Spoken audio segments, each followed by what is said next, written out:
네, 또 이제 인프라법, 지금 게리 겐슬러 의장이 법 제정 요청과 더불어서 현행법으로는 최근 디파이 등을 규제하려는 그런 움직임이 전방위적으로 펼쳐지고 있잖아요.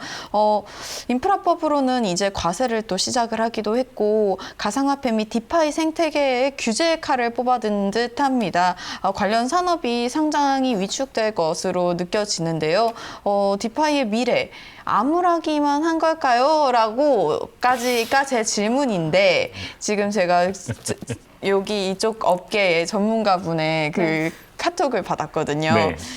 이거는 이분의 사견입니다만은 디파이 안 없어진다. 오히려 너무 커지고 있어서 규제가 맞습니다. 생기는 거다라고 이야기를 초반에 하더라고요. 또 위원님 말씀해 주셨잖아요. 네. 이 앞으로 커질 시장에 대한 선제적인 조치다라고 맞아요. 또 표현해 주셨는데 네. 우울해질까요? 저희 디파이 미래 어떻게 보세요? 우울해지지 않습니다. 네, 밝은 미래가. 저는 이 블록체인에서 네. 이 디파이가 거의 에브리띵이 되지 않을까라는 생각까지도 하거든요. 예. 네. 이제 비탈릭이 이제 인터뷰한 부분이 이틀 전이었나요? 그것도 네. 있었는데요. 비탈릭도 그 파이낸셜 쪽이 상당히 커질 걸로 예측을 하고 있는 상태고요.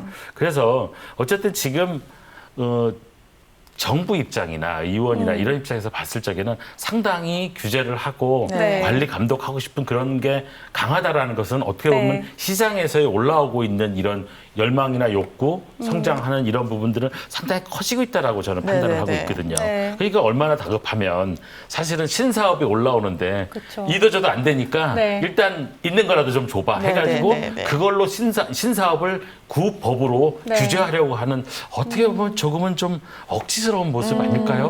네. 이제 다급한 모습 이런 거라고 저는 생각을 하거든요. 네. 그래서 어쨌든 뭐 지금 현재 상황에서는 그 산업계나 투자자들이 그 인프라법이 이제 인프라법이 대두되면서 과세에 네. 대해서 이제 신경을 곤두세우고 하원에서 지금 논의가 되고 있는 것 같은데요. 네. 어쨌든 그게 이제 발등에 불이 떨어진 거니까 일단 그 그쵸. 부분이 이제 많이 화두가 되겠죠. 네, 이 인프라 법안으로 이 암호화폐 시장에 280억 불의 과세를 하겠다고 밝히면서 이 투자자들도 국민들의 민심이 많이 요동치고 있는 것 같습니다. 이 아무래도 법이나 제도가 좀 완벽하게 혹은 좀 이해할 수 있는 범위에서 자리 잡히지 않았는데 과세를 먼저 하는 거 아니냐 하는 그런 우려의 목소리가 있는 건데요. 그래서 우리나라가 내년부터 시행하는 이 과세는 어쨌든 소득이 있는 곳에는 뭐 세금이 있다라는 어떤 취지에서 이루어지는 거지만 이번 인프라법의 암호화폐 분야 과세는 어떤 뒷배경 없이 그냥 말 그대로 정말 과세라고밖에 안 보여지거든요. 맞아요. 혹시 뒤에 뭐 숨겨진 행간 같은 게 있을까요?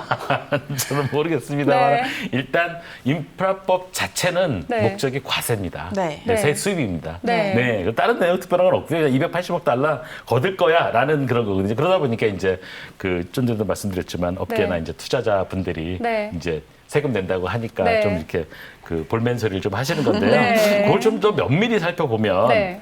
그 신고하는 것도 1만 불 이상일 경우에 신고를 하는 것이고요. 우리나라보다 그다음에 현저히 수치가 높네요. 네, 그다음에 보통 FI도 그 규정대로 될 네. 겁니다. 아마 자금 이동했을 때 네. 신고하는 금액이 그 정도 규모인데요. 일단 10,000불 넘었을 때 이제 신고를 하는 거고요.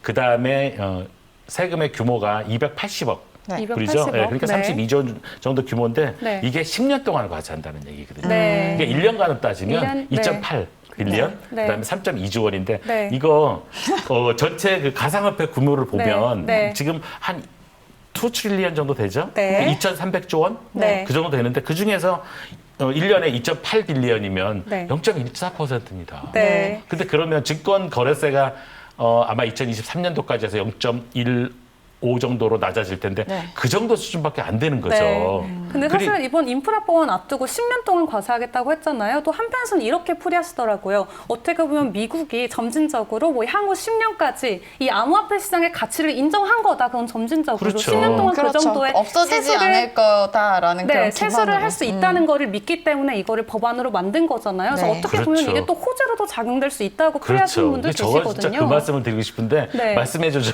제가 그냥 네. 어쨌든 저는 과세라는 것을 가만 보면 네. 과세는 이제 두 가지 측면으로 볼 수 있다고 저는 생각하는데요. 첫 번째로는 불법에 대해서 과세를 하나요?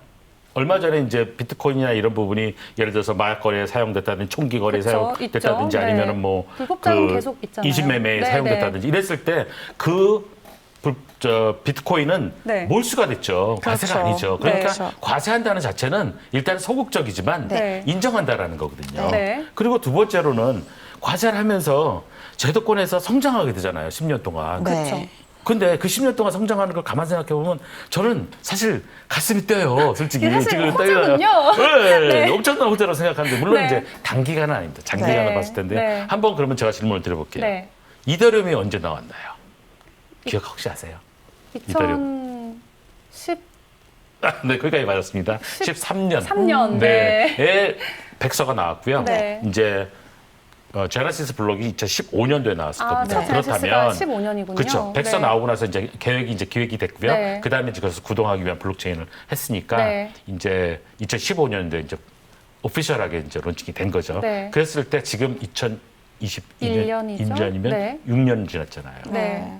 이더리움 6살이에요, 6살.